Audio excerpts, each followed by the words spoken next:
Rencananya KUFPEC akan melakukan investasi sebesar 10 miliar dolar Amerika Serikat atau setara 155 triliun rupiah pada sektor migas di Aceh.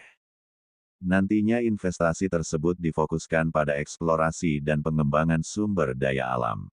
Pihak investor juga diundang untuk melihat langsung potensi investasi yang ada di Aceh, papar Nasri.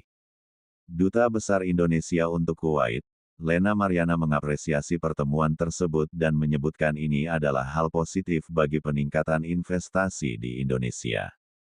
Ini adalah langkah yang sangat baik untuk mempererat hubungan ekonomi antara Indonesia dan Kuwait, dan kami berharap dapat membuka lebih banyak peluang untuk investasi di sektor energi, ujar Lena Mariana. Nasri menambahkan, BPMA akan segera melakukan koordinasi dengan pemerintah Aceh untuk memfasilitasi rencana investasi ini, agar KUFPEC dapat melirik potensi-potensi lebih lanjut yang ada di sektor migas Aceh. La berharap kerjasama ini akan memberikan dampak positif bagi perekonomian Aceh dan Indonesia secara keseluruhan.